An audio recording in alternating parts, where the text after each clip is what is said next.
Mr. President. The senator from Tennessee. Thank you, Mr. President.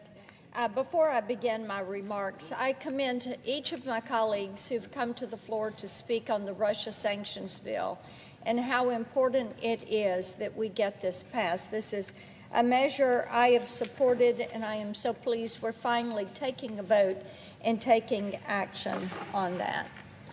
Mr. President, what we have been hearing a lot about in our office and what Tennesseans are talking about is this issue of fraud. And what we have seen is how some of these Democrat-run state governments have just gone crazy with committing fraud. There is fraud in Medicaid, in immigration, in elections. Elected officials have a responsibility to prevent fraud. Voters expect them to be good stewards of taxpayer dollars. They expect them to uphold the principle of one person, one vote. Instead, we have seen Democrats put fraudsters and illegal aliens and their issues ahead of any concerns that are expressed by taxpayers and by American citizens.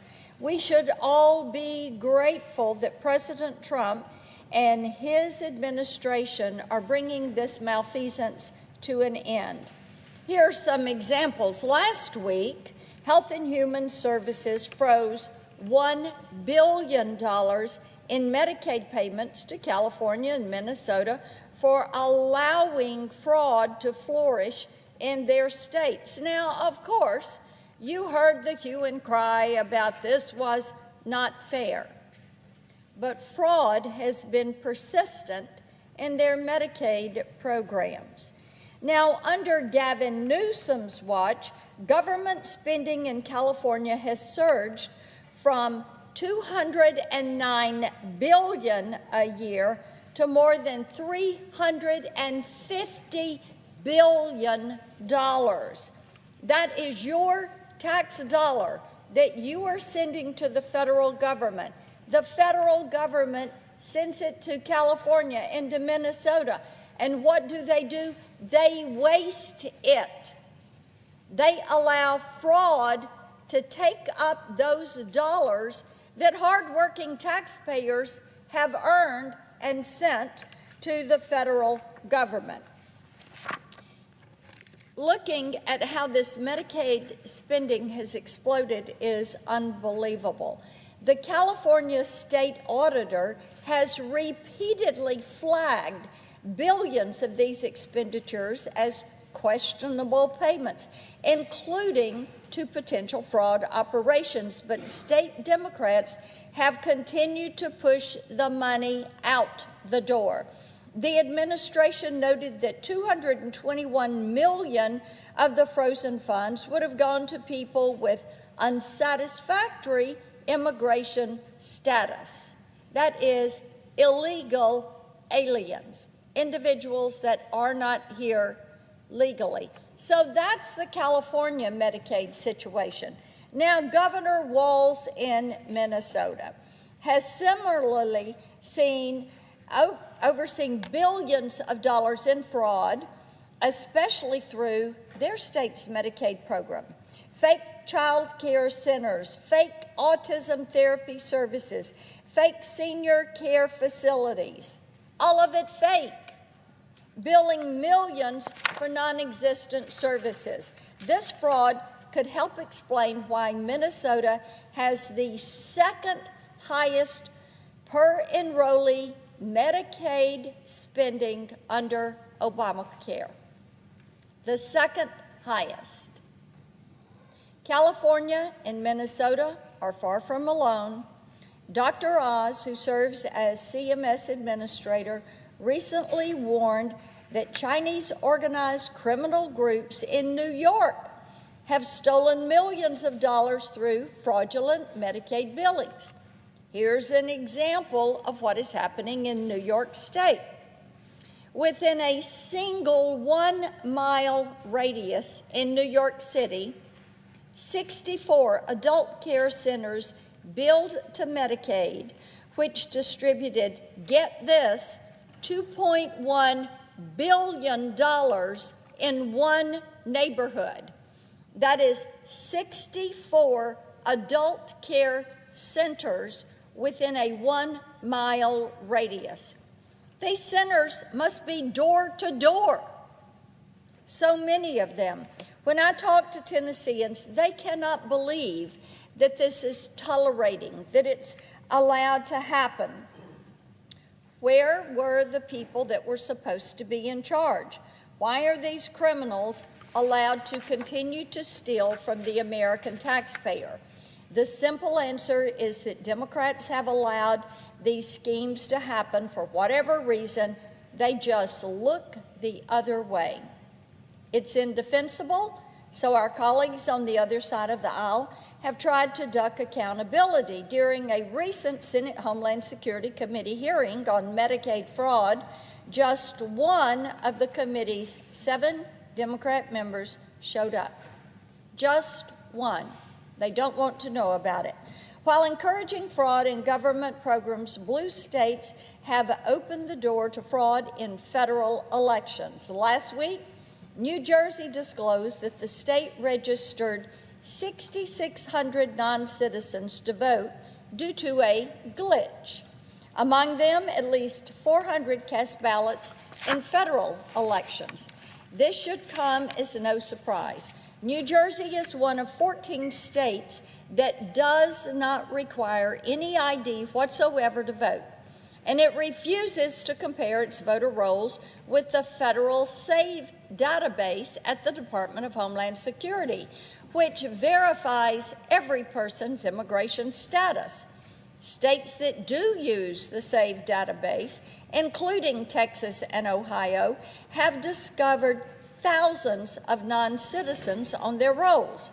President Trump recently announced that DHS estimates that approximately 278,000 non-citizens are registered to vote nationwide, a figure that is likely an undercount because blue states refuse to cooperate with the administration's anti-fraud efforts. While Democrats are encouraging fraud, Republicans are working to root it out. Just this month, I joined several of my Republican colleagues in launching the Senate Anti-Fraud Task Force, which will work hand in hand with the administration to examine waste, fraud, abuse in federal programs. I also introduced the Fraud Accountability Act to make clear that fraud counts as a deportable offense under the Immigration and Nationality Act, and that any deportable offense can lead to denaturalization. Republicans are also continuing to fight to get past the Save America Act, which would require individuals to present an ID to cast a ballot and proof of U.S. citizenship to register to vote. It would also require states to remove non-citizens from their voter rolls. This legislation is good old common sense. If we need to break it apart and pass it piece by piece, then that is what we should do. The goal is to get it across the finish line. My Election Security Partnership Act, which I led alongside the late Senator Lindsey Graham, would incentivize states to submit their voter registration list to DHS to identify ineligible voters, including non-citizens. Mr. President, the era of rampant fraud is over. It is coming to an end. Republicans are delivering accountability.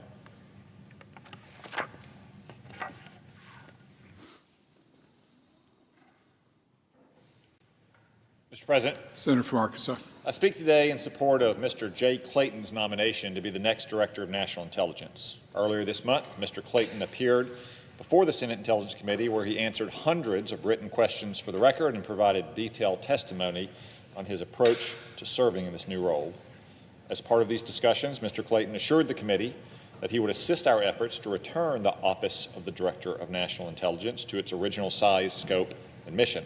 He also pledged to work with the committee to secure the essential funding the intelligence community needs. Based on the shortcomings that my committee staff has identified, I project that any supplemental appropriations bill or reconciliation bill must include around $40 billion for our intelligence agencies. I look forward to working with Mr. Clayton to meet this vital need. Given his past professional experience, Mr. Clayton is well qualified to serve as the Director of National Intelligence. As the United States Attorney for the Southern District of New York, Mr. Clayton went after some of the worst national security threats.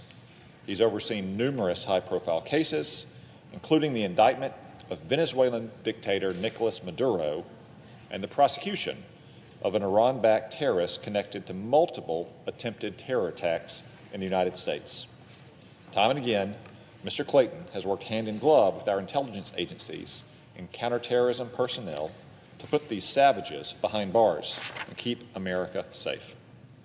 Based on Mr. Clayton's testimony and the many conversations I've had with him over the last few months, I can say with confidence that his reputation for leading with integrity precedes him. I'm pleased to support his nomination, and I urge my colleagues to vote in favor of his confirmation. Mr. President, I yield the floor.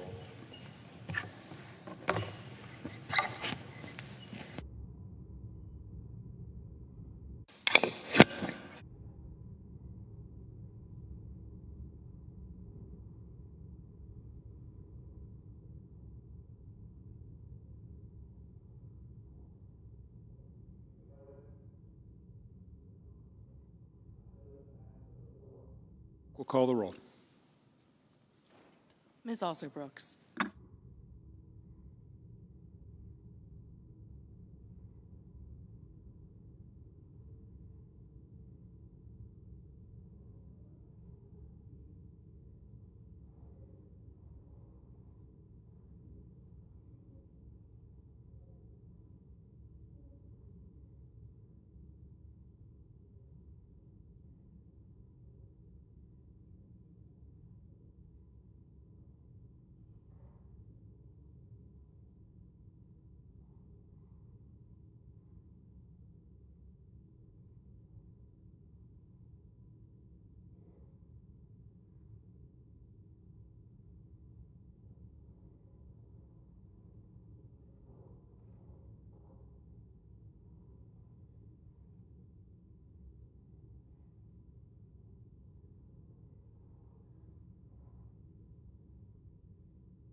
That objection.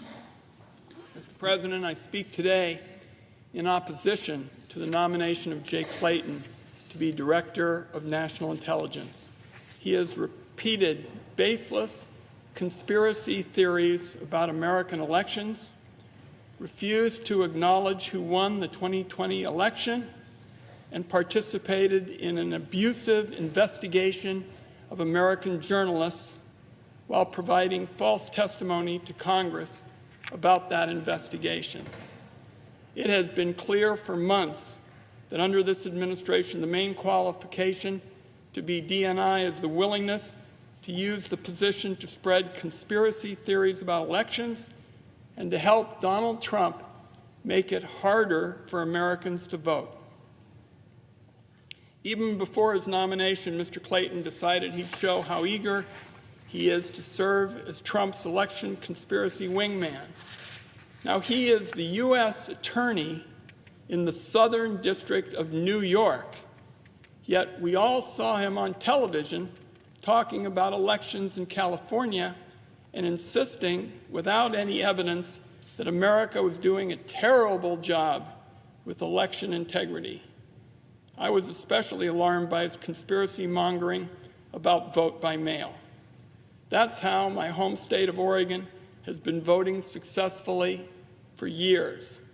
On June 8th, just a few days before he was nominated, Mr. Clayton was on television talking about how a, quote, one group approach was using vote by mail dishonestly.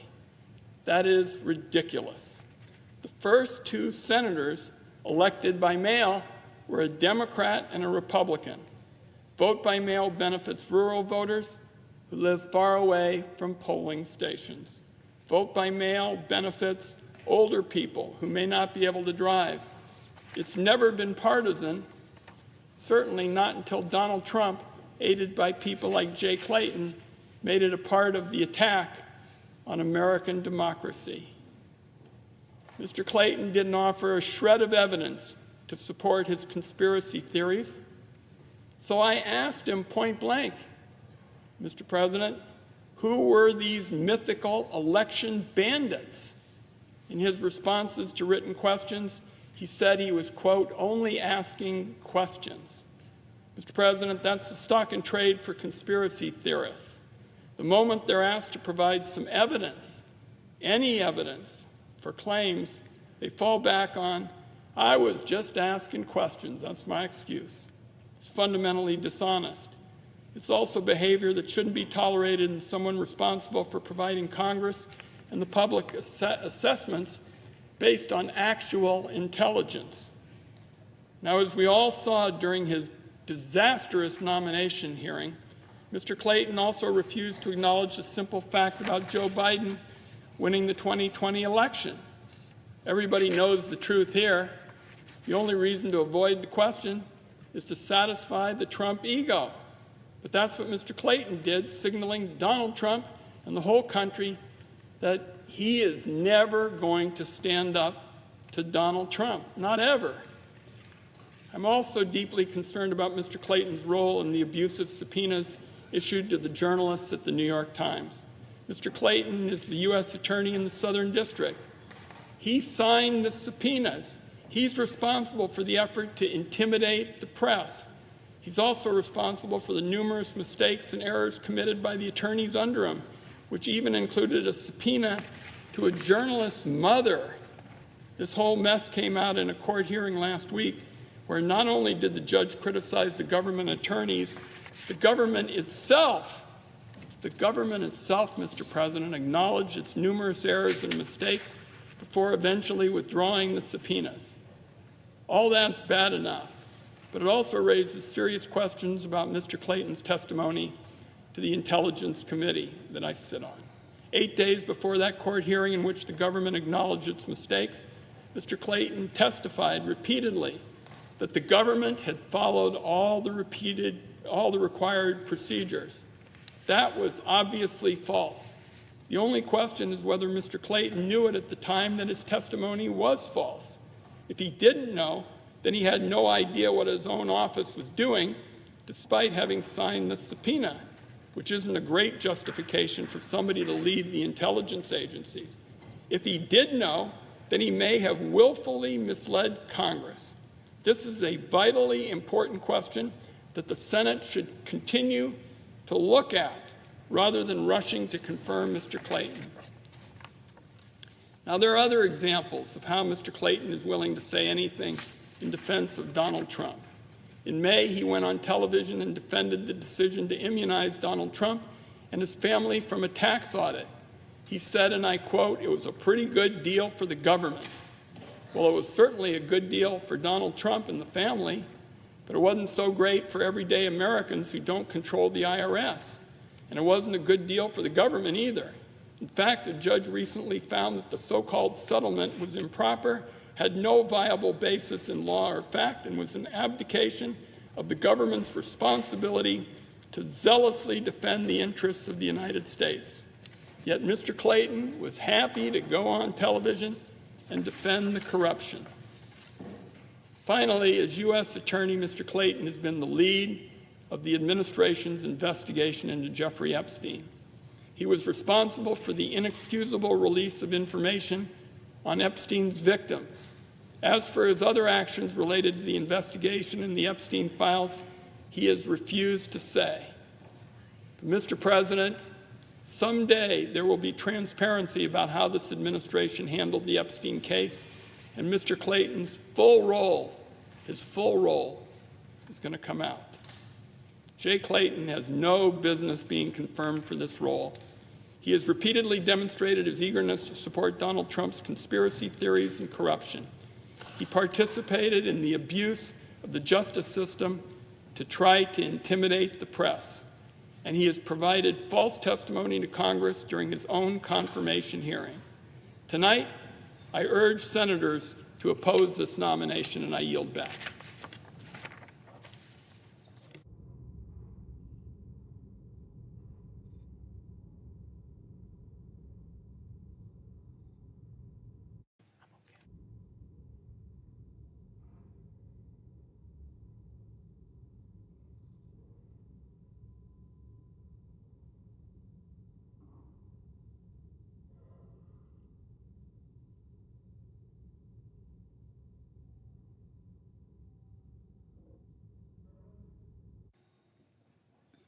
Senator from Oregon. I would note the absence of a quorum. The clerk will call a roll. Ms. Alsobrooks.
Mr. President, Ready, Whip.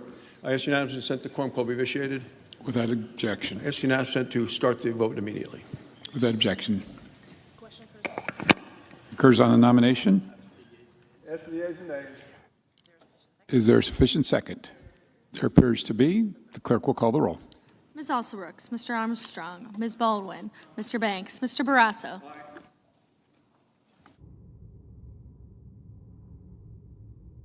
We'll see how long.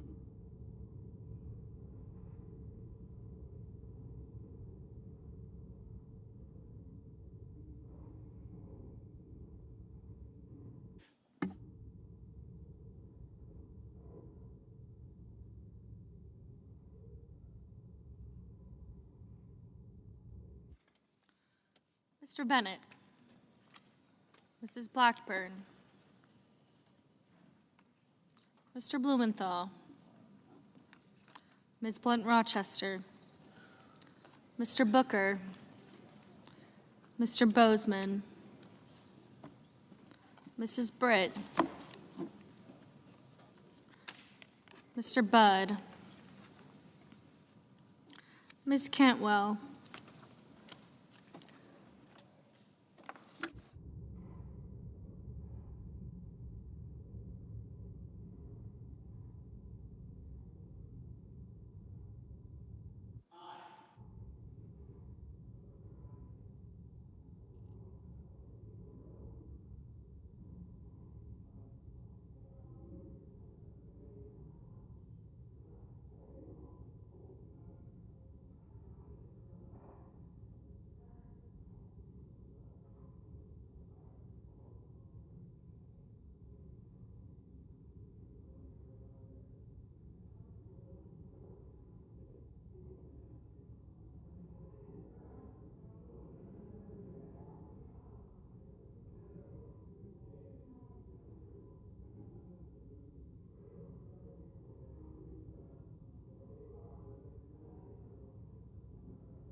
Mrs. Capito, Mr. Cassidy, Ms. Collins, Mr. Coons, Mr. Cornyn, Ms. Cortez Masto, Mr. Cotton, Mr. Kramer, Mr. Crapo, Mr. Cruz, Mr. Curtis, Mr. Dane,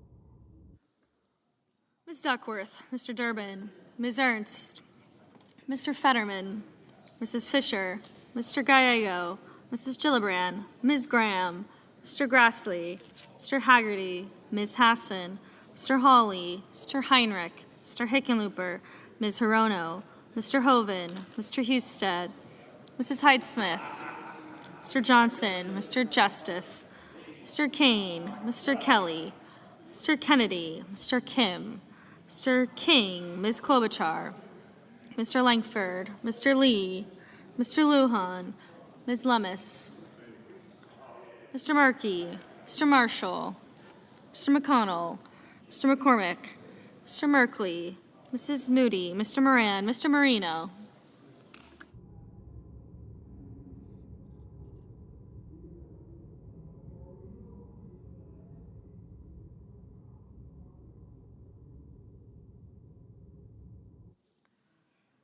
Ms. Murkowski, Mr. Murphy, Mrs. Murray, Mr. Ossoff, Mr. Padilla, Mr. Paul, Mr. Peters, Mr. Reed, Mr. Ricketts, Mr. Risch, Ms. Rosen, Mr. Rounds, Mr. Sanders, Mr. Schatz, Mr. Schiff, Mr. Schmidt, Mr. Schumer, Mr. Scott of Florida, Mr. Scott of South Carolina, Mrs. Shaheen, Mr. Sheehy,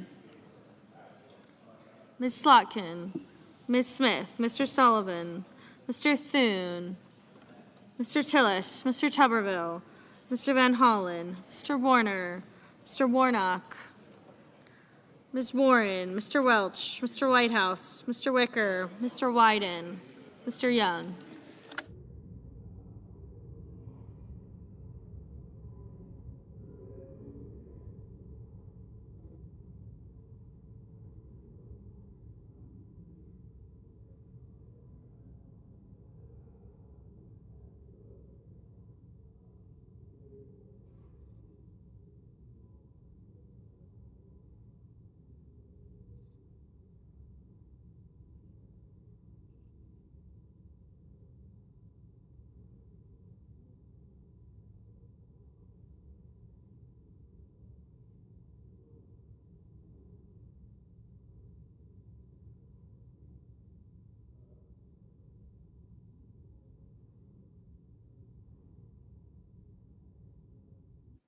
Senators voting in the affirmative: Armstrong, Barrasso, Bozeman, Capito, Cassidy, Cornyn, Cotton, Crapo, Curtis, Daines, Ernst, Fisher, Grassley, Husted, Hyde-Smith, Justice, Kennedy, Langford, Lummis, McCormick, Moran, Marino, Murkowski, Ricketts, Rounds, Scott of Florida, Scott of South Carolina, Tillis, and Wicker. Senators voting in the negative: also Brooks, Baldwin, Bennett, Blunt Rochester, Booker, Cantwell, Coons, Durbin, Fetterman, Gallego, Gillibrand, Hassan, Heinrich, Hickenlooper, Kelly, Kim, King, Klobuchar, Merkley, Padilla, Peters, Reed, Rosen, Schatz, Schiff, Slotkin, Smith, Warnock, Welch, Whitehouse, and Wyden.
Mr. Murphy. Mr. Murphy, no.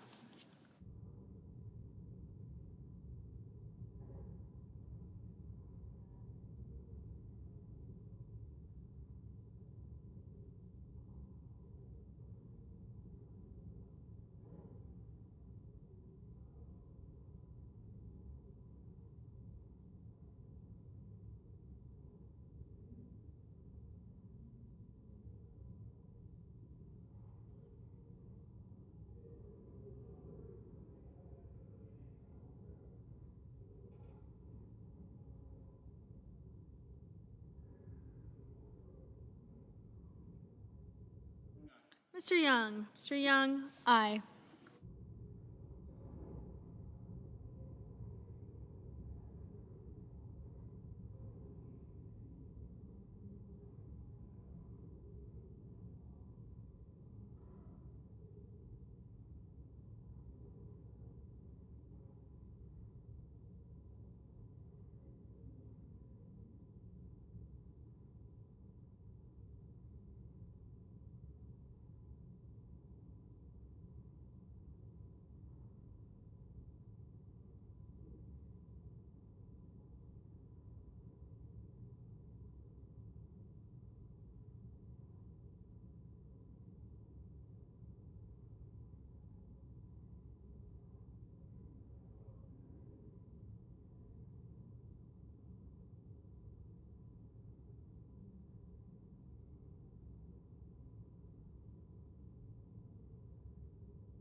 Mrs. Moody.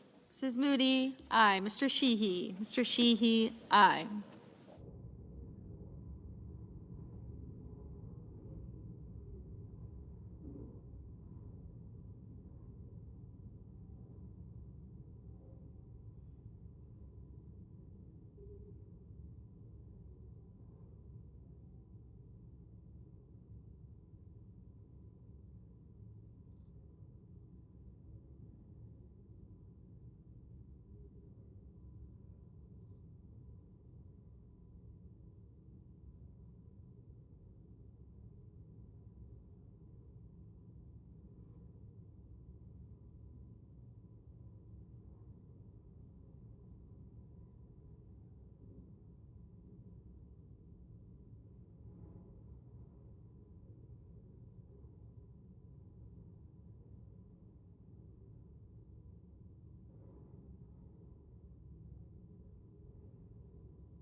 Mrs. Blackburn. Mrs. Blackburn, aye.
Mr. Kramer. Mr. Kramer, aye.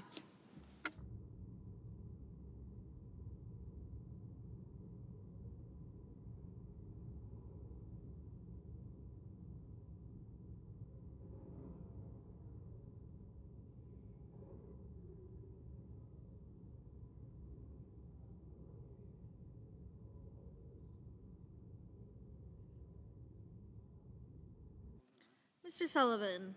Mr. Sullivan, aye.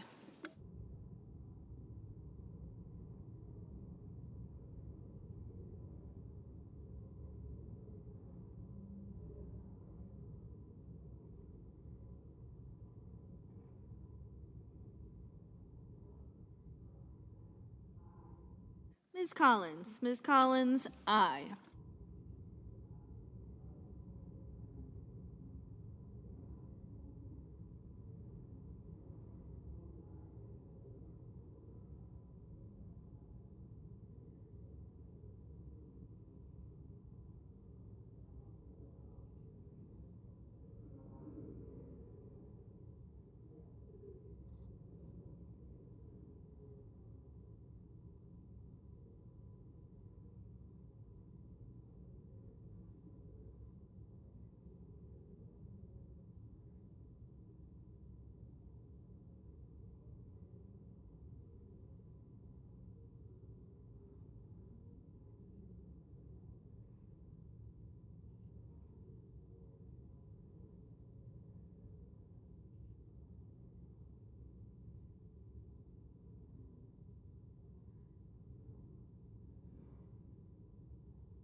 Mrs. Murray.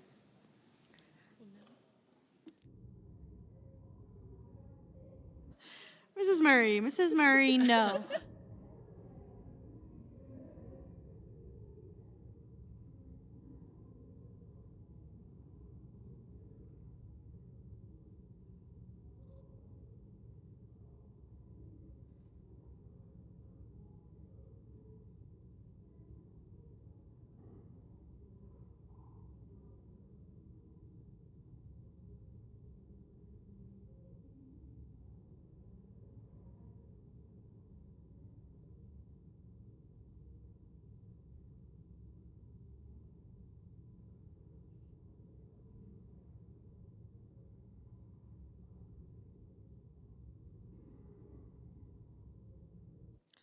Ms. Hirono, no.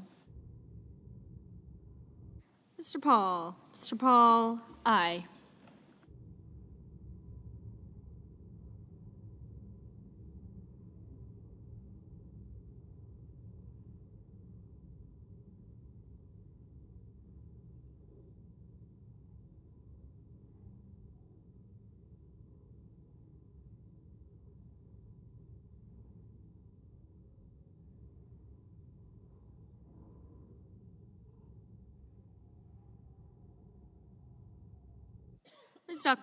Ms. Duckworth, no.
Mr. Johnson, aye.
Mr. Budd. Mr. Budd, aye.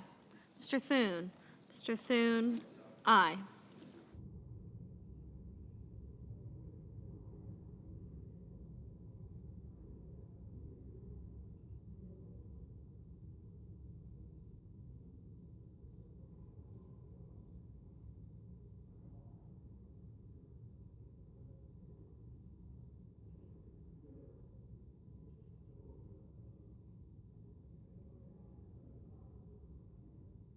Mr. Markey. Mr. Markey, no.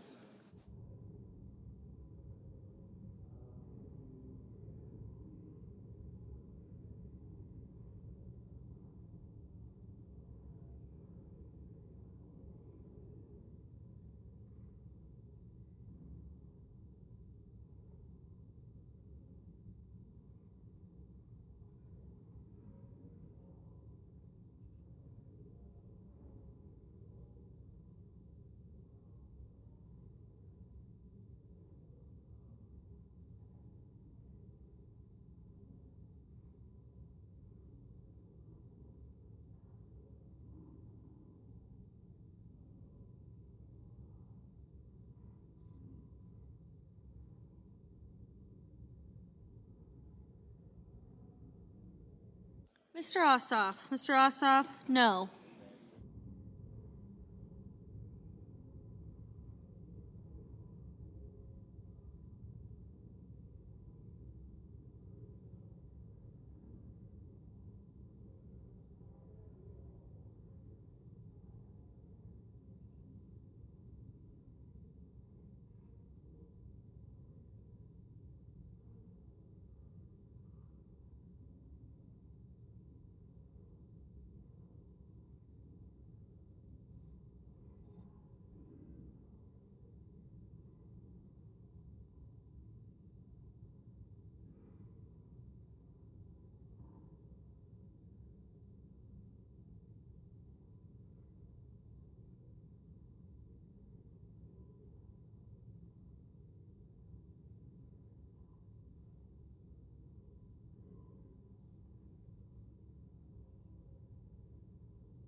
Mr. Risch. Mr. Risch, aye.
Mr. Haggerty. Mr. Haggerty, aye.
Mr. Lee.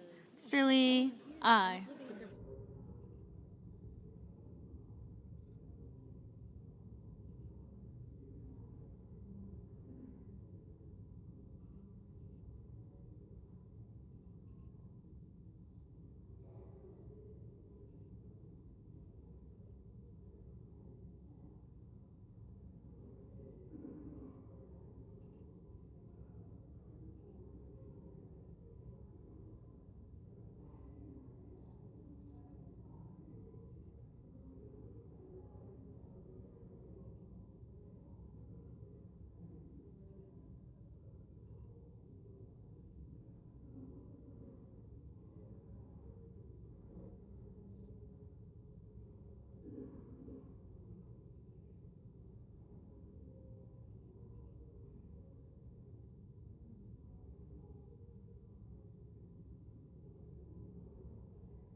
Mr. Hoven. Mr. Hoven, aye.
Mr. Warner. Mr. Warner, no.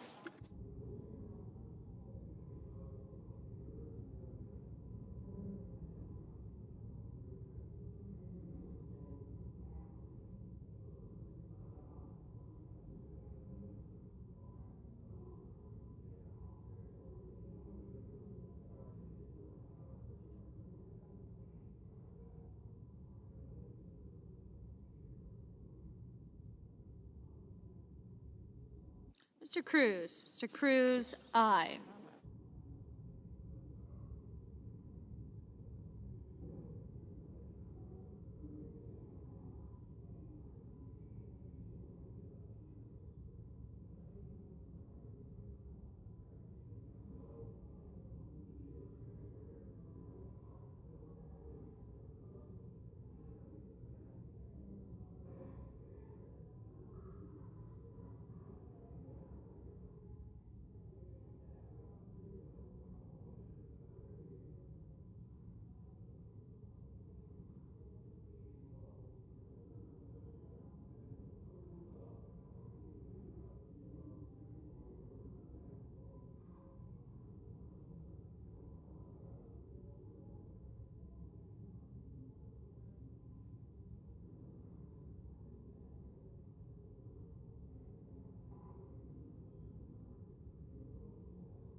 Mr. Schumer. Mr. Schumer, no.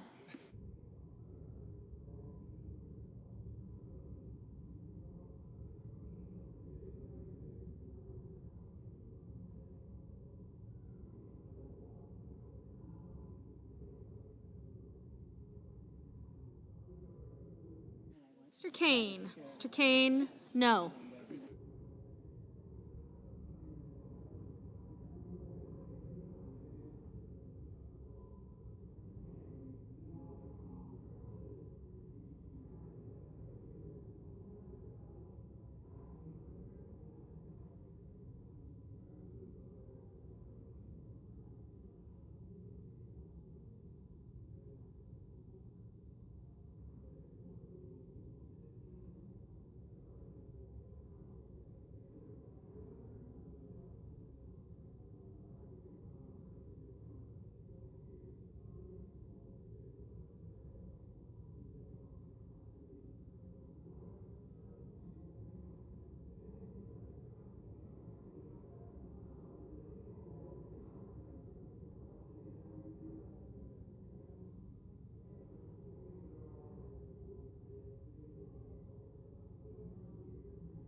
Mr. Marshall. Mr. Marshall, aye.